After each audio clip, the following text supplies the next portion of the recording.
नमस्कार दोस्तों, आप देख रहे हैं बोलता हिमाचल। मैं हूं अर्नव और लेकर आया हूं देवभूमि हिमाचल से आज की बड़ी और महत्वपूर्ण खबरें। दोस्तों, रोजाना खबरों के लिए चैनल को सब्सक्राइब करें, वीडियो को लाइक जरूर करें और कमेंट बॉक्स में जय हिंद जरूर लिखें। चलिए शुरू करते हैं आज का हिमाचल न्यूज बुलेटिन। आज से दिखेंगे लोकल प्रोडक्ट, लोक संस्कृति। मेड इन हिमाचल के सपने को आगे बढ़ाएगा him MSME fest 2026। Himachal Pradesh की राजधानी शिमला शनिवार से एक ऐतिहासिक और यादगार आयोजन की साक्षी बनने जा रही है। हिम एमएसएमई फेस्ट 2026 का शुभारंभ 3 जनवरी को ऐतिहासिक दरेज मैदान पर होने जा रहा है। मुख्यमंत्री ठाकुर सुखविंदर सिंह सुक्खू उद्घाटन समारोह में बतौर मुख्य अतिथि उपस्थित होंगे, जबकि उद्योग मंत्री हर्षवर्धन चौहान बतौर विशेष अतिथि उपस्थित होंगे। ये आयोजन हिमाचल प्रदेश के सूक्ष्म, लघु और मध्यम उद्यमों के लिए एक नई दिशा तय करेगा। आयोजन प्रदेश की सांस्कृतिक विरासत, हिमाचल प्रदेश के उद्योग विभाग के प्रयास से आयोजित ये फेस्ट हिमाचल प्रदेश को एक मजबूत स्टार्टअप राज्य के रूप में स्थापित करने की दिशा में बड़ा कदम माना जा रहा है। हफ्ते में 3 दिन तकसीम के केस सुनेंगे तहसीलदार। सीएम के निर्देश, दुरुस्ती के लंबित मामले 31 मार्च तक निपटाएं। हिमाचल में अब तहसीलदार हफ्ते में 3 दिन तकसीम के केस सुनेंगे। इस बारे में मुख्यमंत्री सुखविंदर सिंह सुक्खू ने शुक्रवार को उच्च स्तरीय बैठक में निर्देश दिए हैं। मुख्यमंत्री ने कहा कि 5 जनवरी 2026 के उपरांत सभी तहसीलदार तथा नायब तहसीलदार हर सप्ताह मंगलवार, बुधवार और गुरुवार को तकसीम के मामलों की सुनवाई करेंगे, ताकि इनका समयबद्ध निपटारा सुनिश्चित किया जा सके। हर माह के दौरान तकसीम मामलों की 12 दिन सुनिश्चित की जाएगी। जिला के उपायुक्त हर शनिवार को तकसीम के मामलों की सुनवाई की समीक्षा करेंगे। वे शनिवार को ही प्रगति की समीक्षा रिपोर्ट अतिरिक्त मुख्य सचिव राजस्व को प्रस्तुत करेंगे। राजस्व सचिव सोमवार को राजस्व मंत्री को विस्तृत रिपोर्ट प्रस्तुत करेंगे। राजस्व मंत्री हर माह के अंतिम सोमवार को तकसीम मामलों के निपटारे की प्रगति रिपोर्ट से मुख्यमंत्री को अवगत करवाएंगे। मुख्यमंत्री ने राजस्व विभाग से प्रदेश में निजी भूमि, वन भूमि और सरकारी भूमि का पूर्ण विवरण प्रस्तुत करने के निर्देश भी दिए। उन्होंने राजस्व विभाग को राजस्व अदालतों में लंबित मामलों का विवरण प्रस्तुत करने को भी कहा। इसके तहत राजस्व विभाग को मामलों के प्रकार और वे कितने दिन से लंबित हैं इत्यादि संपूर्ण जानकारी प्रदान करनी होगी। मुख्यमंत्री ने कहा कि राजस्व मामलों का त्वरित और समयबद्ध समाधान सुनिश्चित किया जाना चाहिए। उन्होंने दुरुस्ती से संबंधित लंबित सभी राजस्व मामलों को 31 मार्च 2026 तक निपटाने के निर्देश दिए। उन्होंने कहा कि लंबित राजस्व मामलों के त्वरित समाधान के लिए प्रदेश सरकार प्रतिबद्धता से कार्य कर रही है। 99,799 नए लोगों को सामाजिक सुरक्षा पेंशन, समीक्षा में बोले सीएम सुक्खू।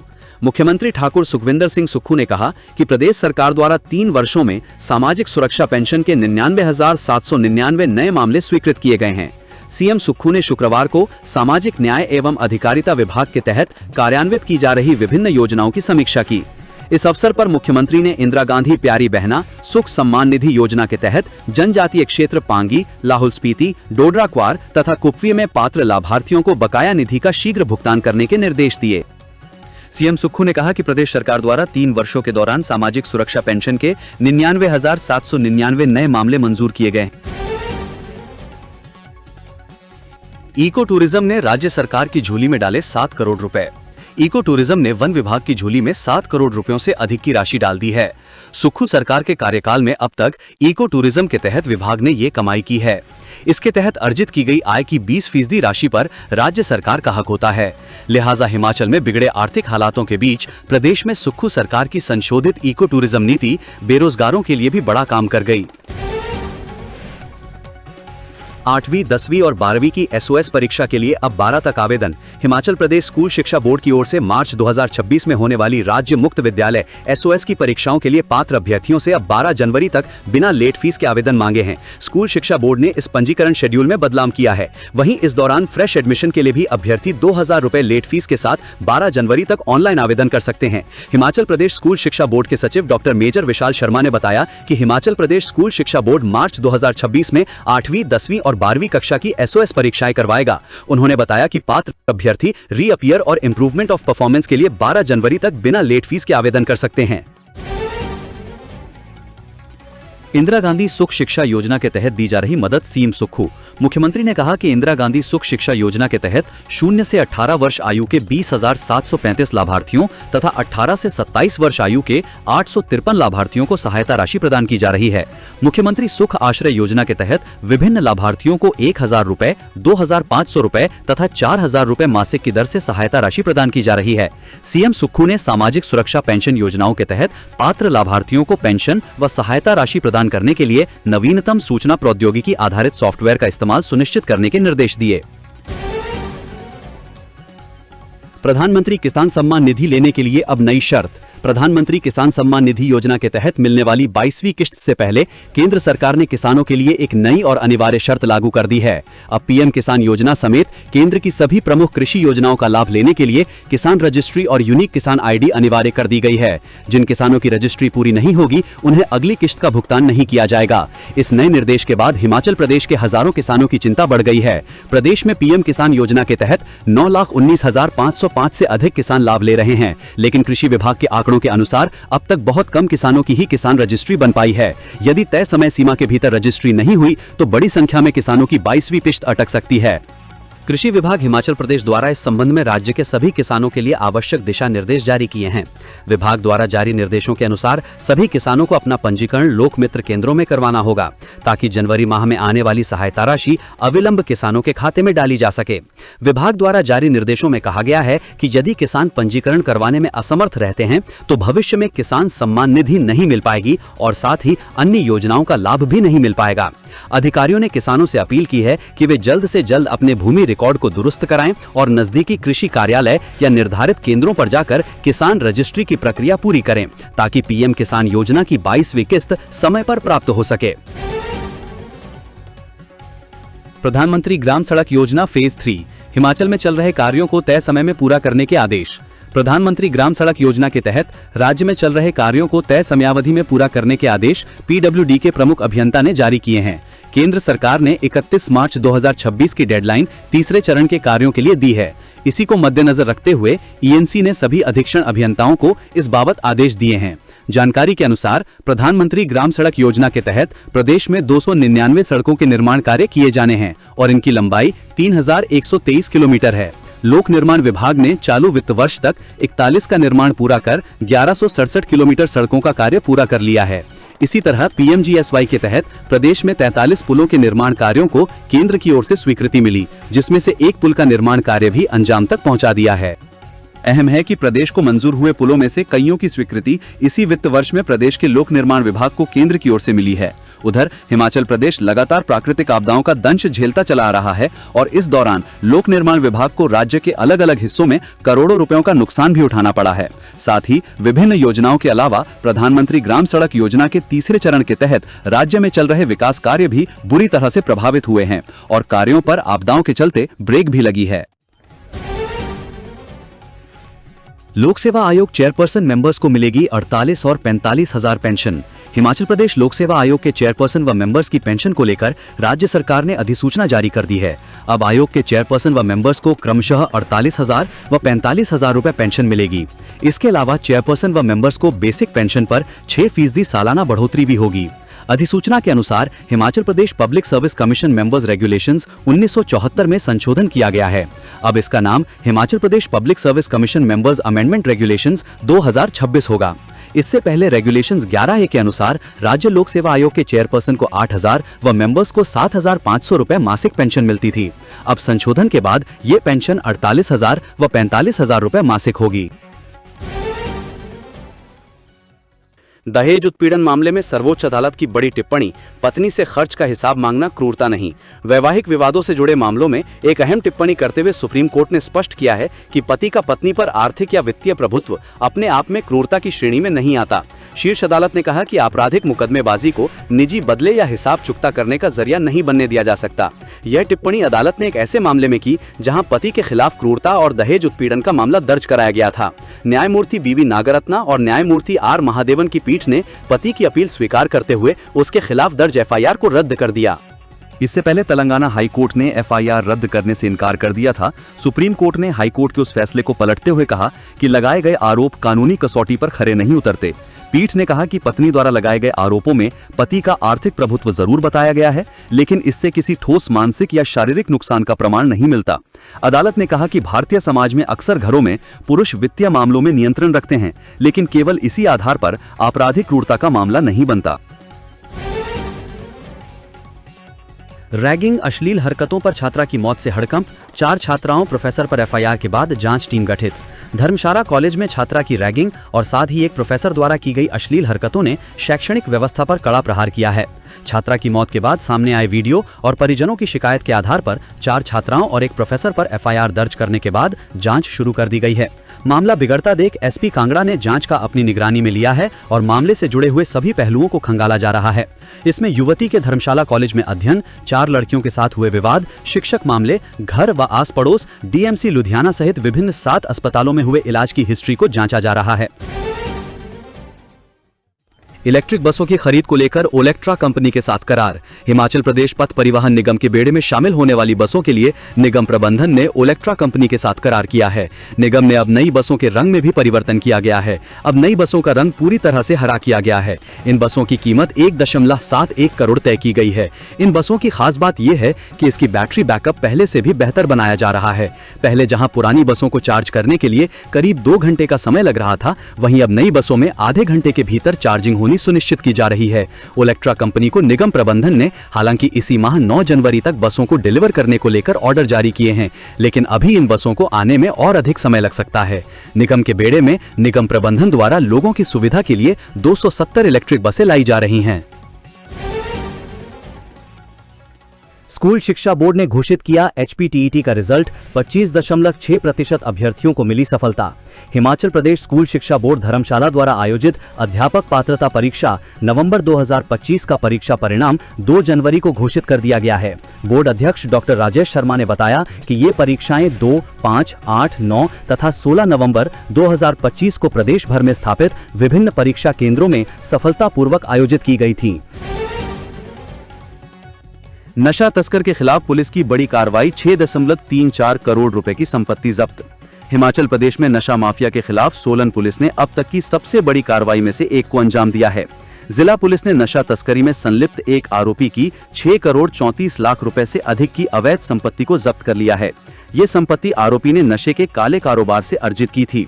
ये कार्रवाई वर्ष 2018 में थाना धर्मपुर में दर्ज NDPS एक्ट के एक मामले से जुड़ी है। पुलिस ने आरोपी धनीराम 62 निवासी जाडली और उसके सहयोगियों द्वारा अवैध कमाई से खरीदी गई करीब 43 लाख रुपए की संपत्ति जब्त की है। नालागढ़ विस्फोट मामले में NIA और पंजाब पुलिस की एंट्री, आतंकी हमले की आशंका। पुलिस थाना परिसर नालागढ़ में विस्फोट के मामले में पुलिस ने विस्फोटक पदार्थ अधिनियम भी लगा दिया है और पुलिस इस मामले में NIA व पंजाब पुलिस की टीमों से संपर्क स्थापित कर जांच को आगे बढ़ा रही है। SP के निर्देशानुसार पुलिस व CID सहित अन्य विंग की टीमें भी जांच कर रही हैं और CCTV कैमरों की फुटेज खंगाली जा रही है। अभी तक विस्फोट के मामले से पर्दा नहीं उठ पाया है। SP ने बताया कि FSL की रिपोर्ट के बाद ही विस्फोट के सही कारण पता चलेंगे। बता दें, वीरवार सुबह करीब 9:45 बजे पुलिस थाना नालागढ़ परिसर में स्टोर रूम के पीछे विस्फोट की घटना हुई थी। इस मामले में FSL विशेषज्ञों द्वारा नमूने एकत्रित कर रासायनिक परीक्षण हेतु भेजे गए हैं, जिनकी रिपोर्ट आनी है। उधर थाना परिसर में इस तरह से विस्फोट होने से सुरक्षा व्यवस्था पर सवाल उठ रहे हैं। इस घटना के बाद भाजपा ने भी कानून व्यवस्था पर सवाल उठाए हैं। SP बद्दी विनोद धीमान ने बताया कि मामले के हर पहलू की गंभीरता से जांच की जा रही है और स्थिति पर लगातार निगरानी रखी जा रही है। कोर्ट कर्मचारी की सेवा समाप्ति के खिलाफ लगी याचिका खारिज। शिमला, हिमाचल प्रदेश उच्च न्यायालय ने एक न्यायालय कर्मी की सेवा समाप्ति के खिलाफ दायर याचिका खारिज कर दी। मुख्य न्यायाधीश गुरमीत सिंह संधवालिया और न्यायमूर्ति जियालाल भारद्वाज की पीठ ने अपने फैसले में कहा कि उच्च न्यायालय में चतुर्थ श्रेणी कर्मचारी फकीर चंद की सेवा समाप्ति सेवा नियमों और नियुक्ति की शर्तों के अनुसार ही की गई थी।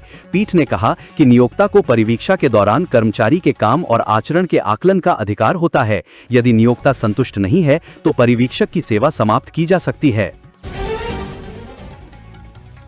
स्टेट एलिजिबिलिटी टेस्ट के लिए ऑनलाइन आवेदन प्रक्रिया शुरू, 30 जनवरी अंतिम मौका।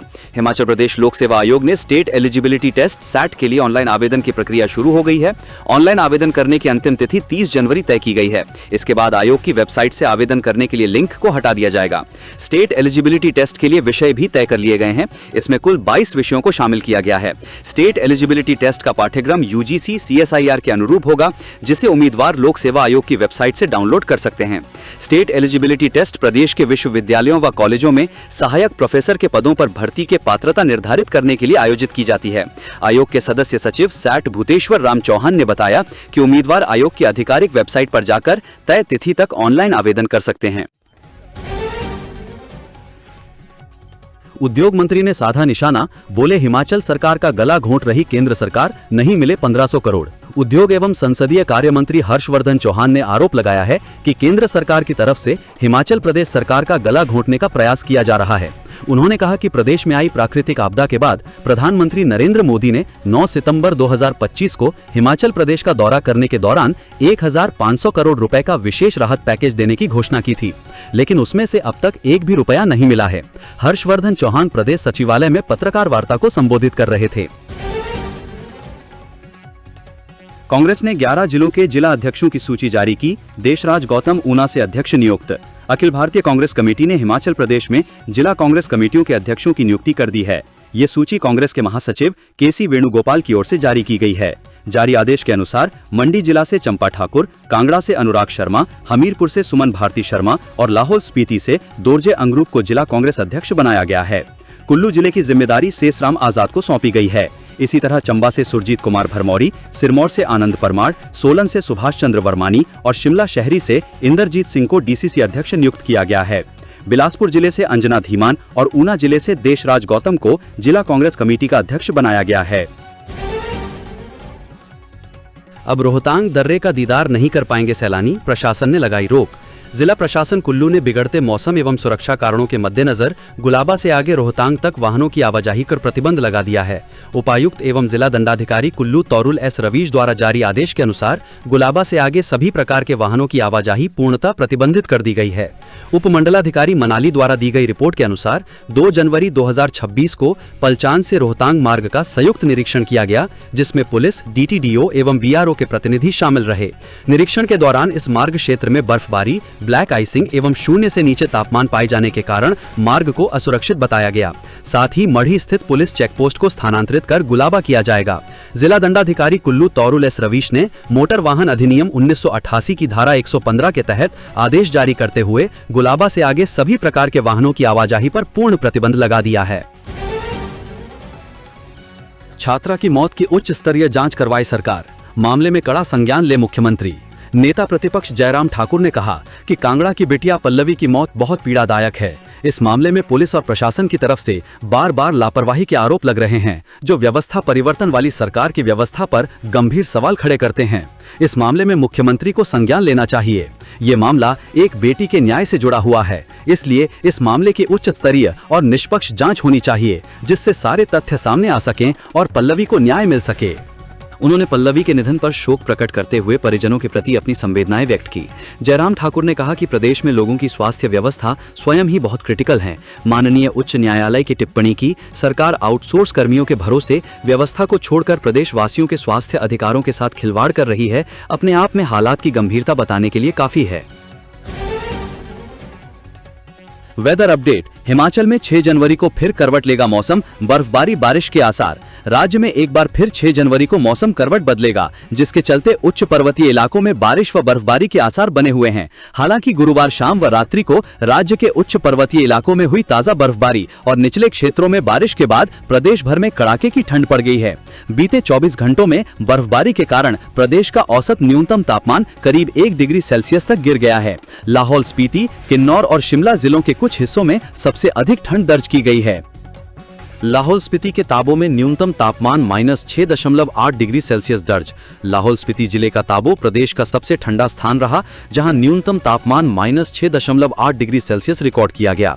इसी जिला के कुकुमसेरी में पारा -6.2 डिग्री रहा। किन्नौर के कल्पा में -3 डिग्री, जबकि शिमला जिला के नारकंडा में -1 डिग्री और कुफरी में -0.1 डिग्री सेल्सियस न्यूनतम तापमान दर्ज किया गया।